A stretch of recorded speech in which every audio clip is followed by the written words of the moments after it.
ദുരന്തത്തിനിടയാക്കിയത് കനത്ത മഴയെന്ന geological survey of India. Geological survey of ഇന്ത്യയുടെ പ്രാഥമിക റിപ്പോർട്ടാണ് പുറത്തു വന്നിരിക്കുന്നത്.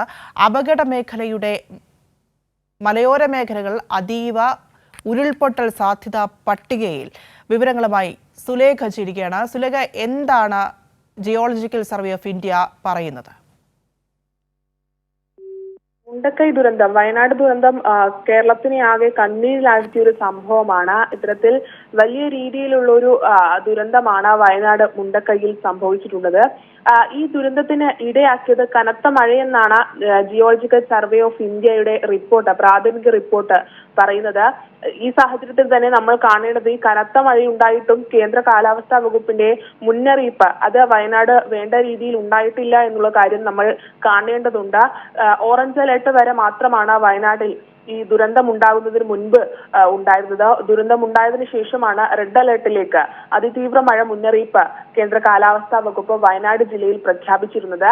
ഇത്തരത്തിൽ ദുരന്തത്തിനിടയാക്കിയത് കനത്ത മഴയാണെന്നുള്ള റിപ്പോർട്ടാണ് ജിയോളജിക്കൽ സർവേ ഓഫ് ഇന്ത്യയുടെ പ്രാഥമിക റിപ്പോർട്ടിൽ പറയുന്നത്. ഉരുൾപൊട്ടലിന്റെ ട്രിഗറിംഗ് ഫാക്ടർ അത് കനത്ത മഴ തന്നെയാണ്. പ്രാദേശിക ഘടകങ്ങൾ കൂടി ഈ ദുരന്തത്തിന്റെ ആഘാതം അത് വർദ്ധിപ്പിക്കുന്ന ഒരു സാഹചര്യം ഉണ്ടാക്കി. നമ്മൾ കണ്ട ദൃശ്യങ്ങളിൽ നമുക്ക് നോക്കിയാൽ മനസ്സിലാകും, സ്ഥലത്തിന്റെ ചെരിവും അത് വലിയ രീതിയിലുള്ള ഒരു ചെരിവുള്ള സ്ഥലമാണ് മുണ്ടക്കൈ എന്ന് പറയുന്നത്.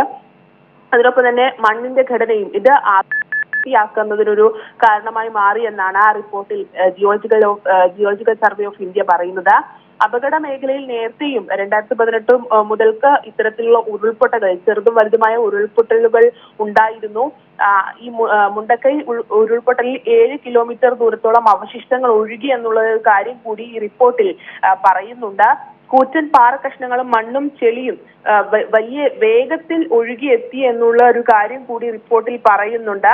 ഇത്തരത്തിൽ അപകട മേഖലയുടെ മലയോര മേഖലകൾ അതീവ ഉരുൾപൊട്ടൽ സാധ്യതാ പട്ടികയിൽ ഉൾപ്പെടുത്തുന്ന ഒരു സാഹചര്യം കൂടി ഈ ജിയോളജിക്കൽ സർവേ ഓഫ് ഇന്ത്യയുടെ ഭാഗത്തു നിന്ന് ഉണ്ടായിട്ടുണ്ട് എന്നുള്ള കാര്യമാണ്. നേരത്തെ പറഞ്ഞതുപോലെ തന്നെ ജിയോളജിക്കൽ സർവേ ഓഫ് ഇന്ത്യയുടെ റിപ്പോർട്ട് വരുന്ന സമയത്ത് കനത്ത മഴയാണ് ഇത്തരത്തിൽ വലിയൊരു ദുരന്തം വയനാട് മുണ്ടക്കൈയിൽ ഉണ്ടാകാനുള്ള ഒരു കാരണമായി ഈ സർവേ റിപ്പോർട്ട് പറയുന്നത്. പക്ഷേ ഇത്തരത്തിൽ ഈ സർവേ റിപ്പോർട്ട് പറയുന്നത് പ്രകാരം മഴ മുന്നറിയിപ്പ് ഈ കാലാവസ്ഥാ കേന്ദ്രം നൽകിയിട്ടില്ല, വയനാട് ജില്ലയിൽ നൽകിയിട്ടില്ല എന്നുള്ളൊരു കാര്യം നമ്മൾ ആദ്യം മുതൽക്ക് തന്നെ ഇത്തരത്തിൽ വലിയ വിമർശനമായി ഉയർന്നു വന്നിരുന്നു. ആ ഒരു കാര്യം കൂടി നമ്മൾ എടുത്തു കാണേണ്ടതുണ്ട്. ഈ ഒരു സാഹചര്യത്തിലാണ് ജിയോളജിക്കൽ സർവേ ഓഫ് ഇന്ത്യയുടെ പ്രാഥമിക റിപ്പോർട്ട്, ദുരന്തവുമായി ബന്ധപ്പെട്ട പ്രാഥമിക റിപ്പോർട്ട് ഇപ്പോൾ പുറത്തു വന്നിട്ടുള്ളത്. ഇതിൽ മുണ്ടക്കൈ ദുരന്തത്തിന് ഇടയാക്കിയത് കനത്ത മഴയെന്നാണ് ജിയോളജിക്കൽ സർവേ ഓഫ് ഇന്ത്യയുടെ റിപ്പോർട്ട് വന്നിരിക്കുന്നത്. അതിന്റെ പ്രാഥമിക റിപ്പോർട്ടാണ് ഇപ്പോൾ പുറത്തു വന്നിരിക്കുന്നത്. ഇതിന്റെ വിശദാംശങ്ങളാണ് സുരേഖ തിരുവനന്തപുരത്ത് നിന്നും നൽകിയത്.